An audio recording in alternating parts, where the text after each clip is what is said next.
थोड़ा सा क्वेरीज आ रही हैं बहुत ज़्यादा स्टूडेंट्स की तरफ से कि अभी जो नया फॉर्म आया हुआ है यूपीएससी का, उसमें डेप 1 डेप 2 उन्होंने इस तरह से कर दिया। पहले मेंस के समय में और इंटरव्यू के समय में भरना पड़ता था, वो प्रीलिम्स के समय में करना पड़ रहा है। तो बहुत सारे बच्चे अभी परेशान हैं क्योंकि पहली बार वो कॉम्प्लिकेटेड फॉर्म भर रहे हैं। पहले एक बहुत सिंपल 1 पेज का एक फॉर्म होता था जिसमें सिंपल इन्फॉर्मेशन थी सेंटर की और मीडियम की और कास्ट से रिलेटेड। अब सारे डॉक्यूमेंट भी सबमिट करने हैं, फ़ोटो से रिलेटेड भी इंस्ट्रक्शंस हैं। तो बहुत सारी चीज़ें जो है यूपीएससी ने चेंज की है क्योंकि पिछले दिनों बहुत लोगों ने आरोप लगाए हैं कई तरह के, और पूजा खेड़कर का वो एक केस हुआ था, आप लोगों को पता है। तो कुछ फ्रॉड भी सामने आए हैं, यहाँ तक कि यूपीएससी चेयरमैन को भी इस्तीफा देना पड़ा। तो ऐसी घटनाएं भी हुई। तो अब यूपीएससी फूंक फूंक के कदम रखना चाहता है और काफ़ी पहले बहुत सारी चीज़ें क्लियर कर लेना चाहता है। उसके पास पर्याप्त समय होगा इन्वेस्टिगेशन का और वो चीज़ें। तो हम लोगों का अनुभव है काफ़ी लंबा, इतने सालों से फॉर्म भरवा रहे हैं। पहले जब मैनुअल फॉर्म भरे जाते थे, न्यूज़पेपर में से कट करके जब भरे जाते थे उस ज़माने से लेकर के, फिर बाद में मेंस में फॉर्म गजट नोटिफिकेशन के साथ गजट आता था घर पे, प्रीलिम्स का जब रिज़ल्ट आता था और जो लोग प्रीलिम्स पास होते थे तो काफ़ी बड़ा लिफाफा, कम से कम 1.5-2 किलो का लिफाफा जो है वो एनवेलप घर आता था और उसमें गजट निकलता था, एक डिटेल्ड एप्लीकेशन फॉर्म होता था, यही वाला डेफ जिसको हम लोग कह रहे हैं। तो ये फॉर्म उस समय में इस तरह से आया करता था। अब ये सब ऑनलाइन हो गया सिस्टम। तो अभी प्रीलिम्स के समय में ही डेफ 1 भरवा लिया जा रहा है, तो अब आपको ज़्यादा झंझट नहीं रहेगा बाद में। केवल कैडर की थोड़ी सी आपको जो प्रायोरिटी है उस समय में देना है, कैडर चॉइस उस समय करना है। अभी सर्विस चॉइस अभी से ही आपसे भरवा ली जा रही है।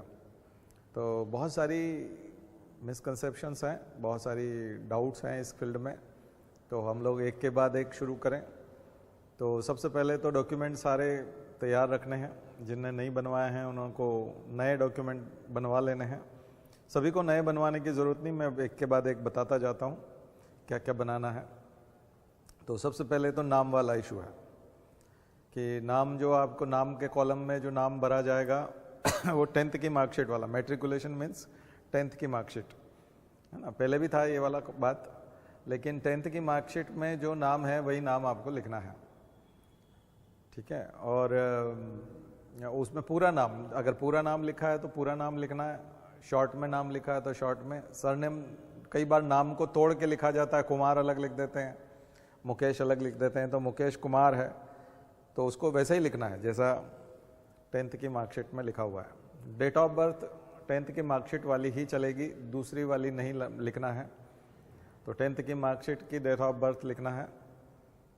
ये जो सावधानी रखने की बात है। और यूपीएससी आजकल कुछ तो चीज़ें पहले से ही भरवा के रख रहा है ताकि आपको हर साल रजिस्ट्रेशन ना करना पड़े। तो एक मूल रजिस्ट्रेशन तो हो ही चुका होगा, तो उसको थोड़ा सा चेंज करने का थोड़ा समय दे रहे हैं वो लोग, लेकिन कोशिश ये करना है कि पहली बार में ही हम लोग फेयर करें, किसी प्रकार की कोई गलती ना करें। दूसरी चीज़ जो आपको यहाँ सावधानी रखनी है वो है कास्ट के मामले में। कास्ट के मामले में बहुत सचेत रहने की ज़रूरत है। जो लोग जनरल लिखेंगे लेकिन ईडब्ल्यूएस लिखेंगे तो उनका जो सर्टिफिकेट है वो इस फाइनेंशियल ईयर का होना चाहिए, इसी फाइनेंशियल ईयर का सर्टिफिकेट होना चाहिए। तो ईडब्ल्यूएस का सर्टिफिकेट प्रॉपर अगर नहीं होगा तो फिर परीक्षा में दिक्कत आ जाएगी।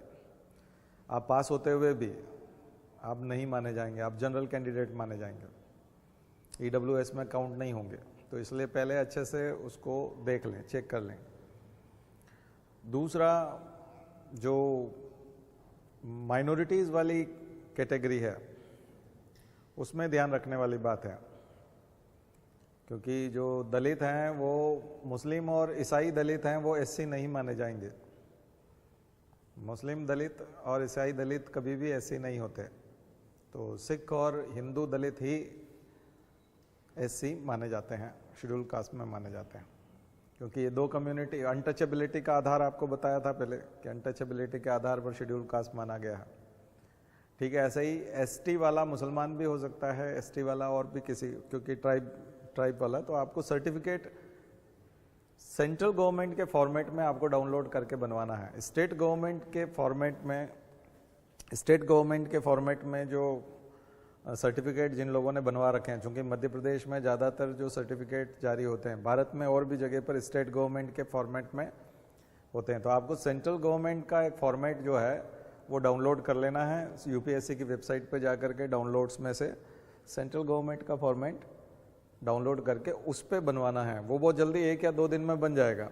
आप एप्लीकेशन ये रखिएगा कि मेरे पास एक स्टेट गवर्नमेंट के फॉर्मेट में ऑलरेडी सर्टिफिकेट है जिसका नंबर ये है, और अब मुझे ठीक ऐसा ही सर्टिफिकेट यूपीएससी की परीक्षा देने के लिए, यानी कि केंद्रीय परीक्षाओं के लिए, केंद्रीय सेवाओं के लिए केंद्र सरकार के फॉर्मेट में चाहिए। इसलिए मेरे इसी सर्टिफिकेट को उसमें रूपांतरित करने का कष्ट करें। नया आपको वेरिफिकेशन ताकि वो नहीं करवाएगा, पटवारी वेरिफिकेशन और तमाम जो तहसीलदार के थ्रू एसडीएम के पास जो पहुंचता है वो प्रोसेस बच जाएगा, अदरवाइज उसमें 15 से 20 दिन लगते हैं। तो पुराना प्रोसेस वो आपका सेम सर्टिफिकेट आप कॉपी लगा देंगे स्टेट गवर्नमेंट की, तो उससे नया सर्टिफिकेट बन जाएगा। सेंट्रल गवर्नमेंट का सर्टिफिकेट यदि पहले कभी भी बना रखा है, 8 साल पहले, 10 साल पहले, 5 साल पहले सेंट्रल गवर्नमेंट के फॉर्मेट में बनवा रखा है, तो वही सर्टिफिकेट चल जाएगा। उनके लिए इस साल का सर्टिफिकेट बनाना ज़रूरी नहीं है, शेड्यूल कास्ट, शेड्यूल ट्राइब के लिए। लेकिन ओबीसी के लिए इस साल का सर्टिफिकेट बनाना ज़रूरी है। मतलब अगर वो क्रीमी लेयर कॉन्सेप्ट में आते हैं, तो क्रीमी लेयर में नहीं आते हैं तो उनको इस साल के क्रीमी लेयर में नहीं आते हैं तो इस साल के फाइनेंशियल ईयर की इनकम सर्टिफिकेट के आधार पर सर्टिफिकेट जारी होना चाहिए। क्रीमी लेयर में आते हैं तो फिर कोई दिक्कत नहीं है, लेकिन उनको ओबीसी के कॉलम में ही अपना नाम भरना है, जनरल में नहीं भरना है, चाहे वो क्रीमी लेयर में आते हों। 8 लाख से ज़्यादा अगर किसी की आय है और अगर वो ओबीसी है तो उसको ओबीसी भरना है, जनरल नहीं भरना है। कई लोग सोचते हैं कि अब हम चूंकि ओबीसी नहीं हैं, क्योंकि ओबीसी रिजर्वेशन का फ़ायदा नहीं मिल रहा है, लेकिन आपको कैडर एलोकेशन और कई जगह पर ओबीसी का फ़ायदा मिल सकता है। और फ्यूचर में यदि फादर रिटायर हो जाते हैं या और किसी कारण से इनकम कम हो जाती है 8 लाख से कम, तो फिर ऐसे में वो फ़ायदा फिर से ज़िंदा हो सकता है। तो इसलिए अपने आप को ओबीसी के कॉलम में ही भरें, ओबीसी वाले, और क्रीमी लेयर होने के बावजूद भी ओबीसी के उसमें ही भरें। तो ये कुछ चीज़ें हैं। जहाँ जहाँ डाउट है वहाँ आप हमारे कमेंट बॉक्स में यूट्यूब पे लिख करके भी वो कर सकते हैं, पूछ सकते हैं। व्हाट्सएप ग्रुप में जुड़े हैं तो व्हाट्सएप ग्रुप में पूछ सकते हैं, या हमको व्हाट्सएप कर सकते हैं, या फिर आप यूपीएससी फ़ोन लगा करके पूछ सकते हैं, डाउट क्लियर कर सकते हैं। वहाँ पर नंबर दिए हुए हैं, अगर किसी को कोई डाउट है तो उसमें करें। कोई भी गलत जानकारी नहीं भरना है, डाउट पूरा क्लियर करना है, उसके बाद ही जानकारी भरना है। तो ये चीज़ें जो है ये बहुत ज़रूरी वाली चीज़ें थी जो शुरुआत में हमने आपको बताई। अब कुछ चीज़ें जो है ये, जैसे ये आ गया, फिर दूसरा मीडियम वाला इसलिए इम्पॉर्टेंट है, कई लोग जो है वो खुद से फॉर्म भरते हैं तो गलती से लैंग्वेज की जगह वहाँ पर लैंग्वेज लिखा होता है, वहाँ हम लोग लैंग्वेज एक सेलेक्ट करना पड़ता है।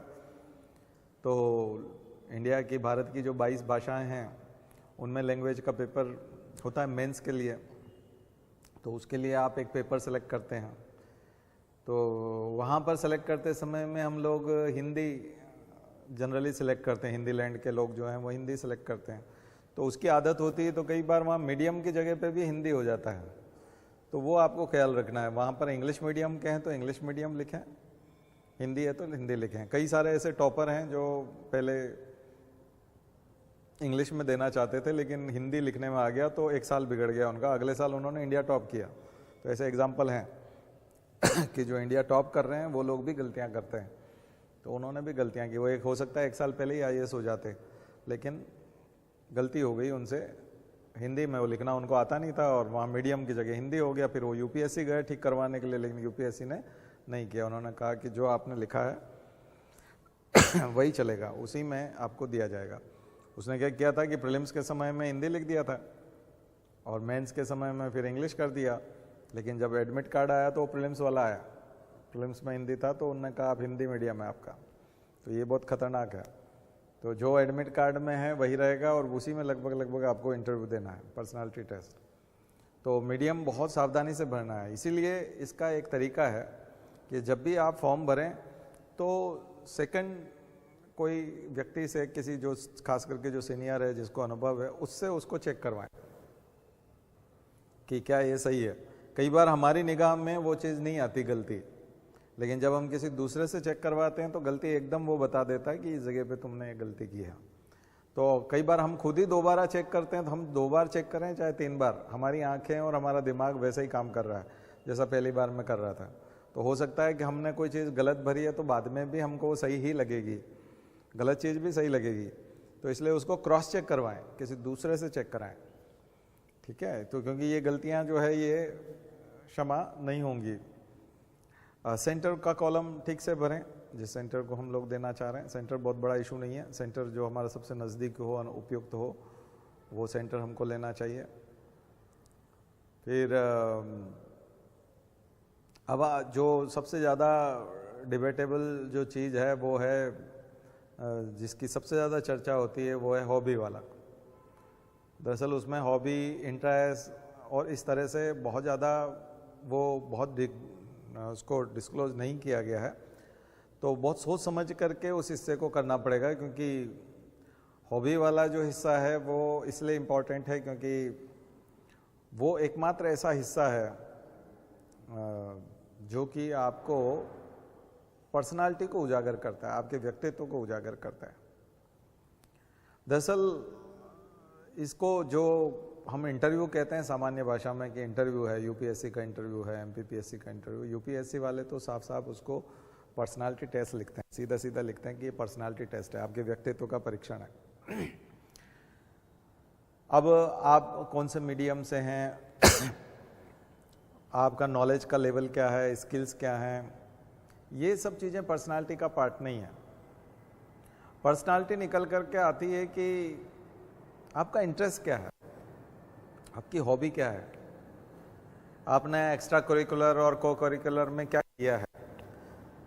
कॉलेज के समय में आप एक्स्ट्रा करिकुलर में या को करिकुलर में क्या करते थे, अगर आप कहीं पार्टिसिपेट करते थे, अगर आप कहीं एक्टिव रहे हैं, तो उसकी जानकारी आपको उसमें देनी है।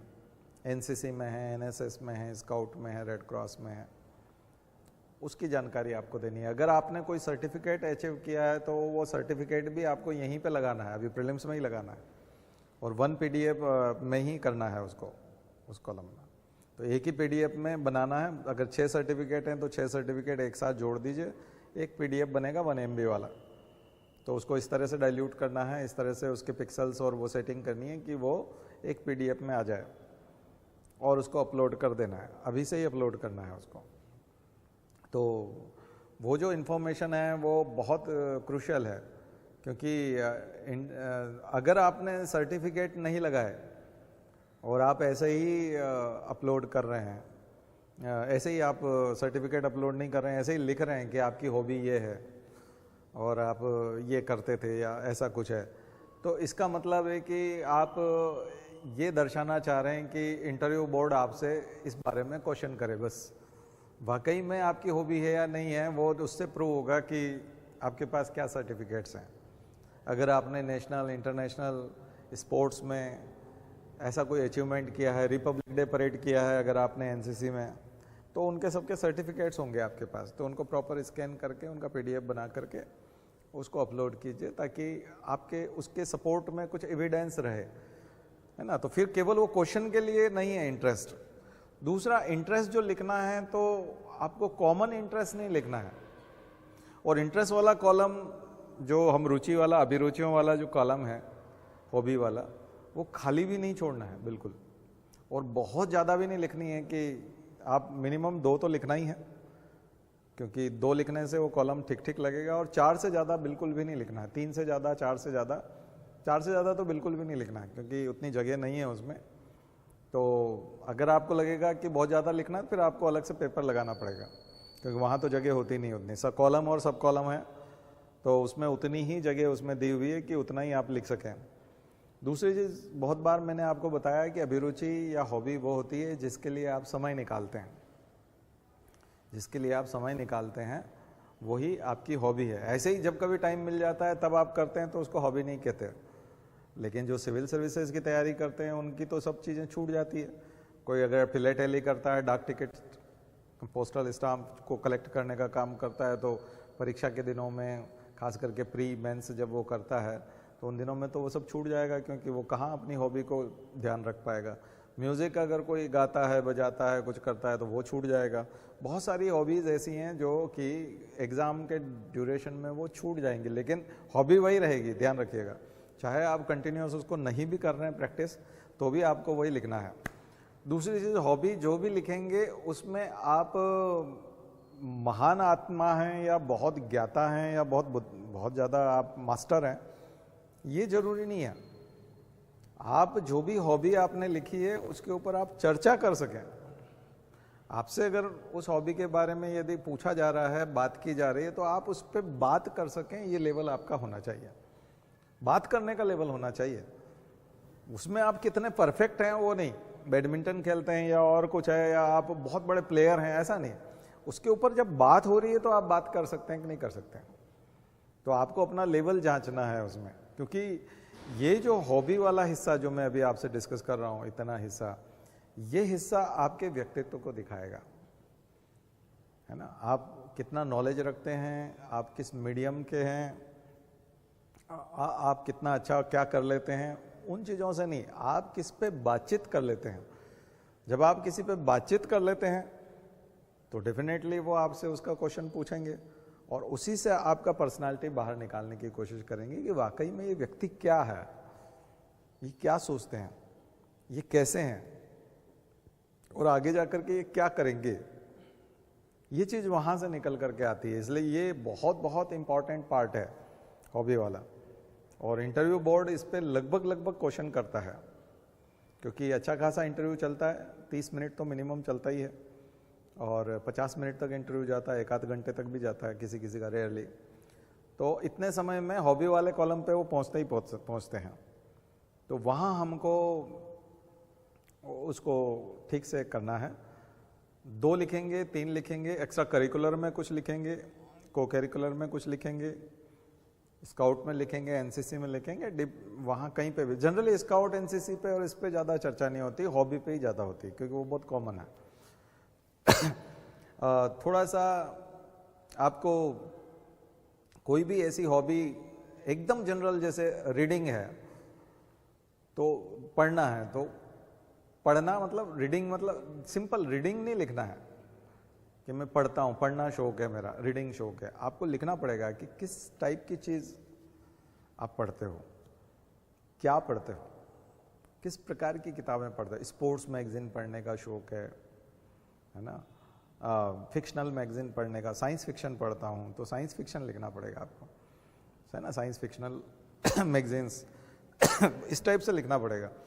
चूंकि जगह बहुत कम है तो बहुत ज़्यादा छोटे अक्षर हो जाएं, तो इसलिए लंबा टाइटल नहीं होना चाहिए। लिखने वाला जो टाइटल जो भी आप लिख रहे हैं वो छोटा होना चाहिए।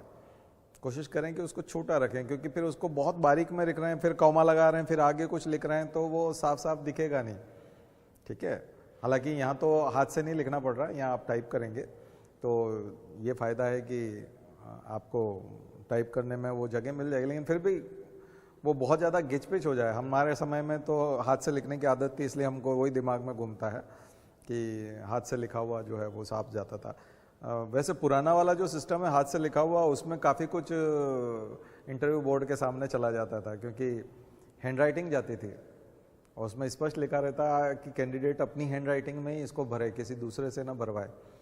तो हैंड राइटिंग कैंडिडेट की खुद की होती थी, तो हैंड राइटिंग भी बहुत कुछ कहती है। हैंड राइटिंग से भी एक पर्सनालिटी निकाली जा सकती है कि वो क्या पर्सनालिटी है ना। तो पर जनरल चीज़ें नहीं लिखना, जैसे न्यूज़पेपर रीडिंग और ये और वो तो आपकी पढ़ाई का हिस्सा है। न्यूज़पेपर रीडिंग तो उसको आप कहेंगे ये मेरा शौक है, ये शौक नहीं हो सकता, ये तो आपका पार्ट है, पढ़ाई का पार्ट है। तो आपको बहुत सोच समझ करके उस हिस्से को भरना है, खाली नहीं छोड़ना है और बहुत ज़्यादा भी नहीं लिखना है। ठीक है, तो ये एक बहुत चर्चा का विषय होता है, सबसे ज़्यादा लोग इसी के बारे में बात करते हैं। दूसरी एंट्री जो सबसे ज़्यादा चर्चा होती है वो मैं डिस्कस करूँगा आपको, सर्विस प्रेफरेंस। सर्विसेज का जो प्रेफरेंस है वो बहुत इंपॉर्टेंट टॉपिक है। कौन सी सर्विस को प्रेफरेंस दें, थोड़ा सा आपको इस पे, इससे भी इंटरव्यू बोर्ड के सामने ये रहेगा सर्विस प्रेफरेंस वाला, और जब वो देखेगा इसको तो इस पे चर्चा भी हो सकती है सर्विस प्रेफरेंस पे।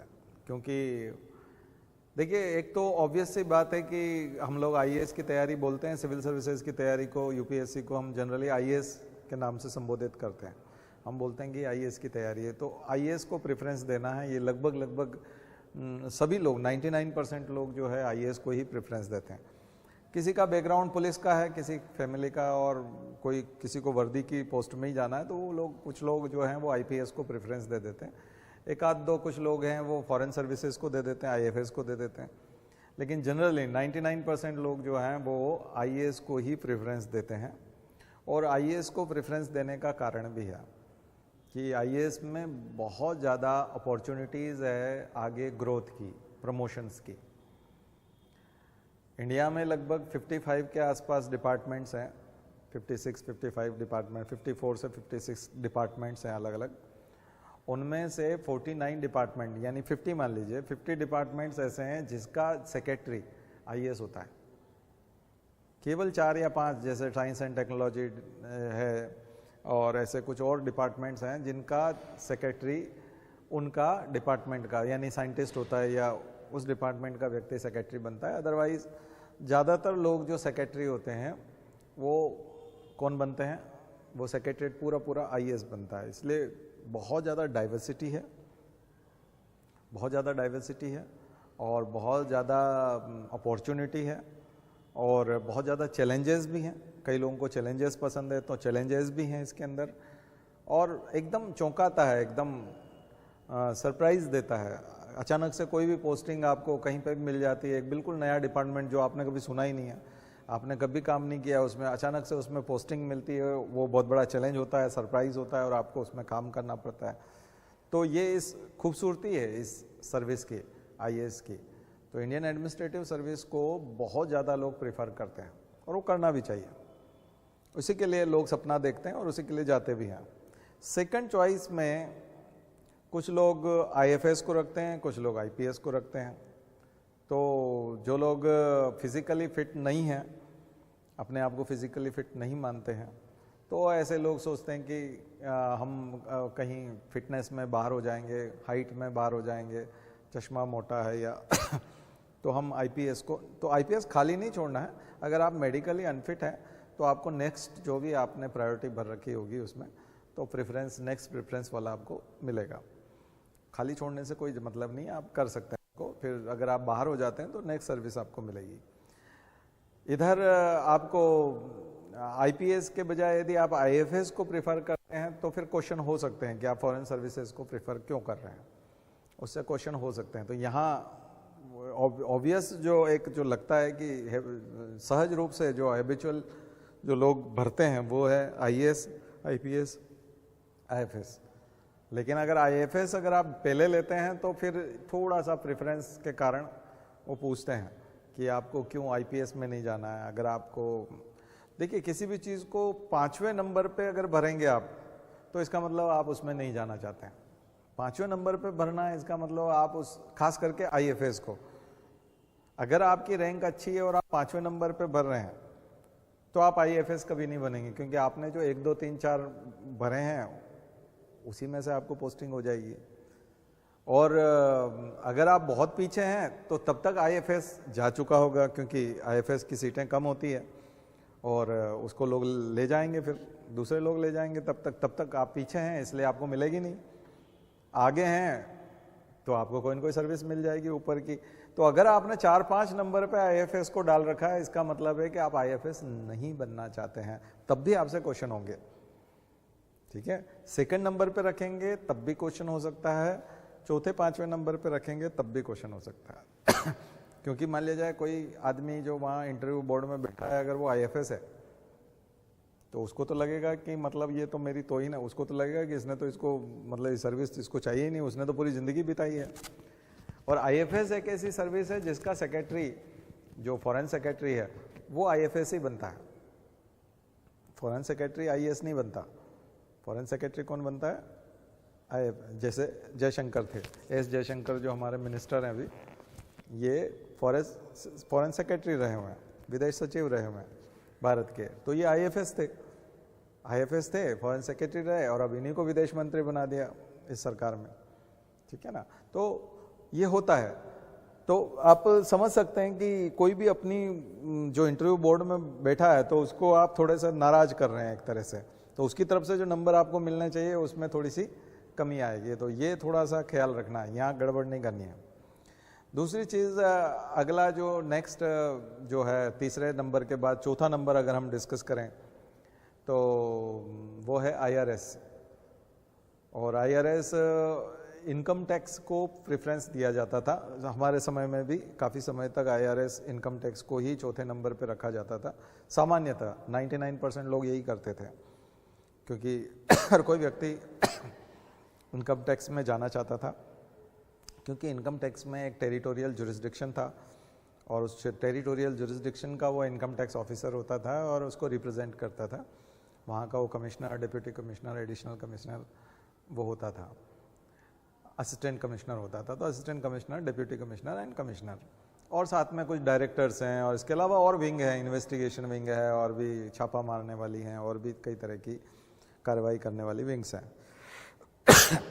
तो अभी पिछले 4-5 सालों से, जब से मोदी जी ने वो शुरू किया है फेसलेस इन्वेस्टिगेशन वाला, फेसलेस होगा, तो एक तो जुरिस्डिक्शन जो है वो क्लियर नहीं है, एक आप आइडेंटिटी लॉस कर गए हैं, अब आइडेंटिटी आपकी नहीं रही क्योंकि फेसलेस हो गया।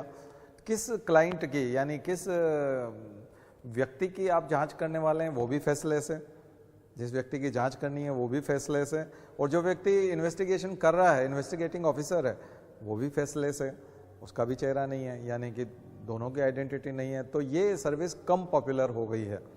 अभी जो पॉपुलर है, पहले जो कस्टम एंड सेंट्रल एक्साइज कहा जाता था, जिन सर्विसेज को कस्टम एंड सेंट्रल एक्साइज कहा जाता था, उन service, IRS custom and central excise, IRS custom and central excise जिसको कहा जाता था, उस सर्विस का नाम अब हो गया है जीएसटी, सेंट्रल जीएसटी, ठीक है ना। हमारे यहाँ जो स्टेट सर्विस में हम लोग कमर्शियल टैक्स ऑफिसर बोलते थे, सीटीओ बोलते थे, बहुत पहले हम उसको दूसरा अधिकारी बोलते थे, टैक्स ऑफिसर बोलते थे। तो अब उसका नाम हो गया यहाँ पर state GST officer, state GST का ऑफिसर हो गया। तो जो सेंट्रल जीएसटी का ऑफिसर है वो कस्टम एंड सेंट्रल एक्साइज वाला है। तो अभी वो फेसलेस नहीं है, लेकिन फ्यूचर में हो सकता है 3-4 साल बाद, 5 साल बाद वो भी फेसलेस हो जाए, तब फिर आईआरएस आईटी ऊपर आ जाएगा। तो अभी कुछ लोग जीएसटी को, कस्टम एंड सेंट्रल एक्साइज को ऊपर बढ़ने लगे हैं, आईआरएस सी एंड सी जो लिखा रहता है, कस्टम एंड सेंट्रल एक्साइज, या फिर जीएसटी, उसको ऊपर लेने लगे हैं। तो ये आपके ऊपर है कि आप आईआरएस आईटी ऊपर लेते हैं या जीएसटी, ठीक है। लेकिन जो इन दिनों में ट्रेंड है वो मैंने आपको बताया। अभी सीट्स बहुत ज़्यादा हैं, बहुत ज़्यादा ऑफिसर्स की भर्ती होती है इन्हीं दोनों में ही।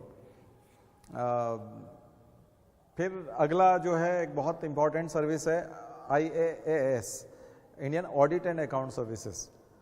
Indian audit and account services, उसका नंबर आएगा 6वें नंबर पे, 7वें नंबर पे, जहाँ पे भी इसके बाद वाला नंबर है आईआरएस के बाद, उसको प्रेफरेंस देना चाहिए। Indian audit and account services इसलिए देते हैं हम लोग प्रेफरेंस, क्योंकि ये सर्विसेज वो है जो थोड़ी सी बड़ी सिटीज़ में ही आपको मिलेगी। और लास्ट में करियर अपॉर्चुनिटी ये है कि जब आप काफ़ी एज हो जाएगी और जब आप सीनियर हो जाएंगे काफ़ी, तो फिर आपको एक तरह से CAG, controller and auditor general तक पहुंचने का चांस मिलेगा। तो वो एक फाइनल डेस्टिनेशन है IAS के लिए। इसके अलावा अब थोड़ा सा रेलवे का, अब रेलवे मैनेजमेंट सर्विसेज हो गई हैं। पहले वो 4 तरह की सर्विस होती थी, railway account services, railway personal services, railway audit services, और फिर रेलवे ट्रांसपोर्ट सर्विसेज। बहुत फेमस था Indian railway transport services, IRTS, पहले के ज़माने में वो बहुत इंपॉर्टेंट सर्विस थी, अभी भी है IRTS वही, लेकिन उसको मैनेजमेंट सर्विसेज में इसमें ले लेते हैं। तो आप नेक्स्ट पर जो आपका प्रेफरेंस है वो IRTS। थोड़ा सा जॉब अपॉर्चुनिटी उसकी ये है कि शुरू के 10-15 सालों में महिलाओं के लिए थोड़ा सा चैलेंज होता है, क्योंकि उसमें शिफ्ट वाइज होता है। तो कई बार सुबह 4 बजे की 6 बजे की शिफ्ट होती है, कई बार लेट नाइट शिफ्ट होती है, तो महिलाएं जो है उसको अवॉइड करती हैं, लेकिन इसको कर सकते हैं। अच्छी सर्विस मानी जाती है। IRTS DRM बोलते हैं हम लोग, रेलवे का DRM बनता है, तो 15-20 साल बाद काफ़ी अच्छी पोस्ट पे पहुंच जाता है। रेलवे की पोस्ट थी पहले। IRPS भी बहुत अच्छी पोस्ट मानी जाती है, रेलवे भर्ती बोर्ड के अध्यक्ष वगैरह बनते थे, लेकिन अब वो मैनेजमेंट के नाम से आ गया है। Defence estate services, defence IDES, इसके बाद बहुत अच्छी सर्विस मानी जाती है IDES। इसीलिए सिविल अकाउंट सर्विसेज, ICAS, तो काफ़ी तरह की सर्विसेज हैं, सब क्लास 1 सर्विसेज हैं। अब आप प्रेफरेंस में अब ज़्यादा झंझट नहीं है कि आप ICAS देते हैं, IDES देते हैं। इसके अलावा एक सर्विस होती थी, अभी भी होती है, इंडियन इंफॉर्मेशन सर्विसेज, जिसमें आप प्रसार भारती में जाते हैं और कहीं और, उसकी ट्रेनिंग वहीं होती है जो IIMS में, उसमें Indian institute of mass communication वाला जो इंस्टीट्यूट है, Indian institute of mass communication, IIMC। तो IIMC वाले जो 2 साल का कोर्स करते हैं, 30-40 लोगों का बैच होता है, उन्हीं को 2 साल का कोर्स कराया जाता है। वैसा 2 साल का कोर्स ट्रेनिंग जो है वैसी 2 साल की IAS की होती है, इंडियन इंफॉर्मेशन सर्विसेज वालों की होती है। एक सर्विस आई हैं पिछले काफ़ी समय से, जब हम लोग स्पेशल इकोनॉमिक जोन देख रहे थे, SEZ देख रहे थे, तो SEZ के टाइम पे इंडियन ट्रेड सर्विसेज, ITS, तो इंडियन ट्रेड सर्विसेज। और उसके बाद एक सर्विस है इंडियन कॉरपोरेट अफेयर्स सर्विसेज, है ना, कॉरपोरेट अफेयर्स या कॉरपोरेट फाइनेंस जो भी है, तो वो देख लीजिएगा। तो ये जो है इंपॉर्टेंट सर्विसेज हैं, ये सारी की सारी एलाइड सर्विसेज कहलाती हैं। इंडियन IFS, IPS, IAS को छोड़ करके बाकी जितने भी सर्विसेज हैं ये एलाइड सर्विसेज कहलाती हैं और क्लास 1 सर्विसेज हैं। ये सब क्लास 1 की पोस्ट हैं, एलाइड पोस्ट कहलाती हैं। इसके बाद कुछ पोस्ट ऐसी हैं जो ग्रुप B सर्विसेज, ये ग्रुप A कहलाती हैं और वो ग्रुप B सर्विसेज हैं। ग्रुप B सर्विसेज में जो सबसे इम्पॉर्टेंट सर्विसेज है, वैसे सेंट्रल सेक्रेटरीट का जो मैंने आपको बताया था कि जो सेक्शन ऑफिसर होता है वो भी एक ग्रुप B सर्विस है, उसको लोग सबसे आखिरी में रखते हैं। वो भी हालांकि प्रमोशन होकर के उधर IAS तक जाते हैं। इसके अलावा इधर जो सर्विस आती है वो है दानिक्स और दानिप्स, दिल्ली अंडमान निकोबार पुलिस सर्विसेज। इसी में कुछ लोग जो है दानिक्स सिविल सर्विसेज SDM वगैरह बनते हैं और 10-15 साल बाद उनको IAS अवार्ड हो जाता है।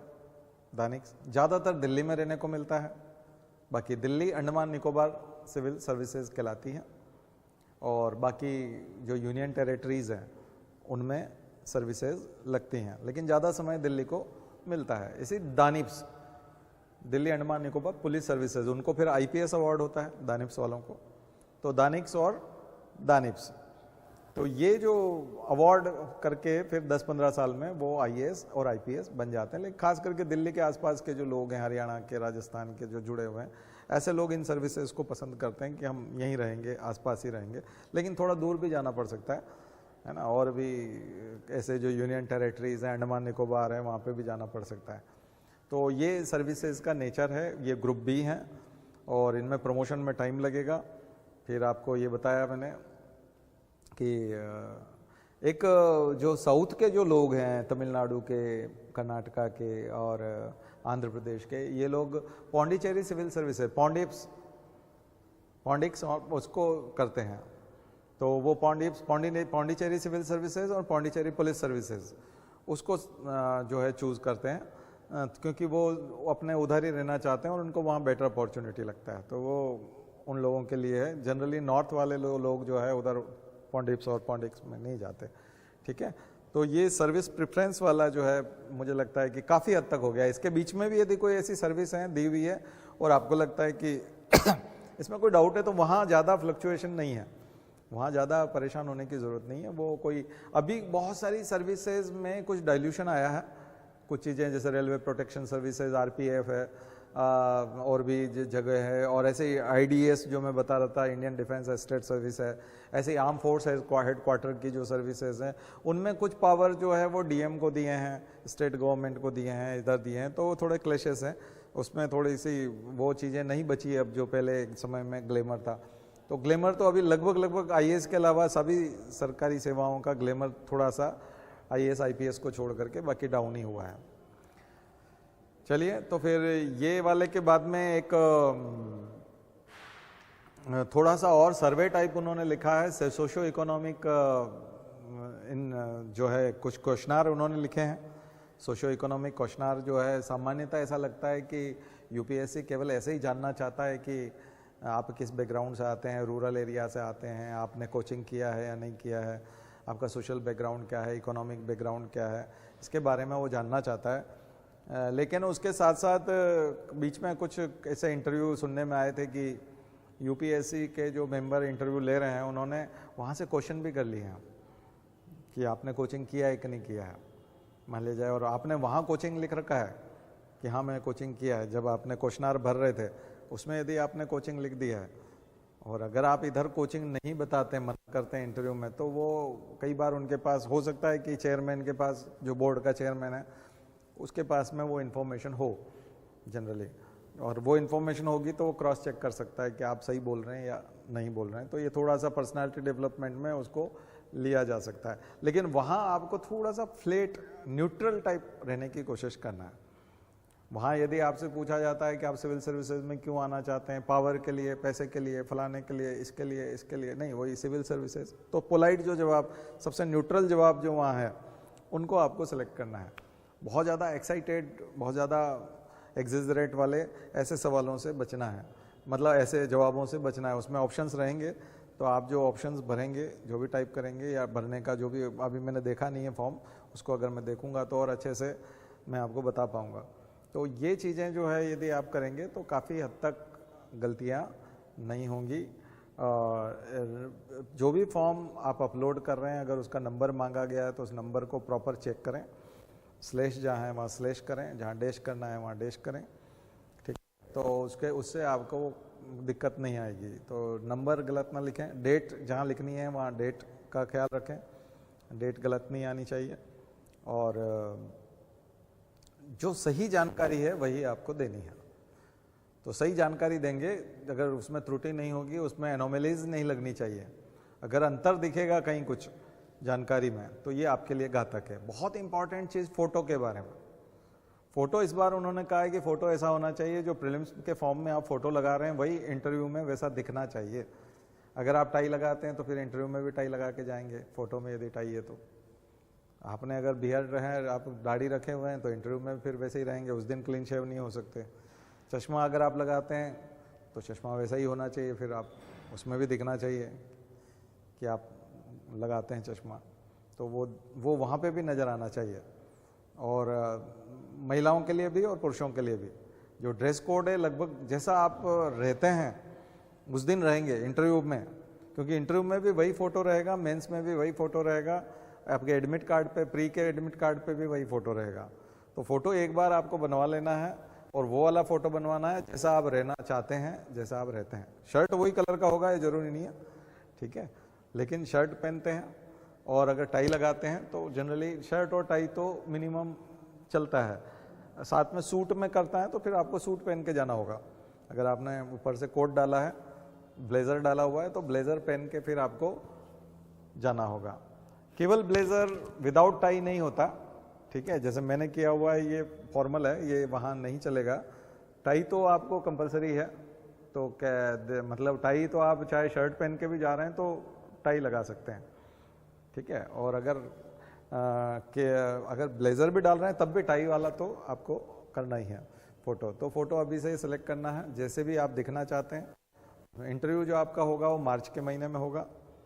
जो ओबीसी हैं जनरली, अब शायद मिक्स अभी भी नहीं किया है तो ओबीसी का अप्रैल में जाएगा और SC/ST का मई में जाएगा।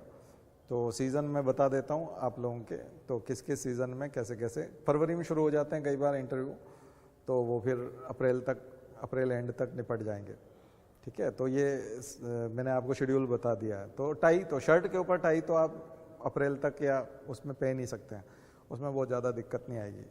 सूट का, कोट का थोड़ा सा, ब्लेज़र का ज़रूर एक मसला हो सकता है क्योंकि बहुत ज़्यादा गर्मी है तो, लेकिन अंदर ऐसे ही होता है, अंदर आपको नहीं लगेगा। आपके वेटिंग हॉल में भी एसी है और अंदर जो रूम जिसमें आप जाएंगे वहाँ पे भी एसी है। तो ये जो इन्फॉर्मेशन है थोड़ी सी जनरल इन्फॉर्मेशन जितनी हो सकती है, साइन बिल्कुल क्लियर करें, स्पष्ट होंगे।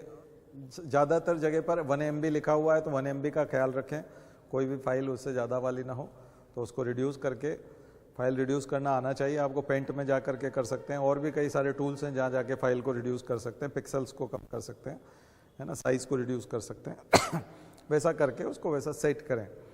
खुद फॉर्म भरते हैं तो अगर आप कियोस्क में भरवा रहे हैं, कोई दूसरा फॉर्म भर रहा है, तब भी उससे प्रिंट लेकर के चेक करें, और हो सके तो किसी से चेक करवाएं, थर्ड पर्सन से, थर्ड पार्टी से, है ना, वो आपसे ज़्यादा जानकार होना चाहिए, जिससे भी चेक करवाएंगे वो आपसे ज़्यादा जानने वाला हो।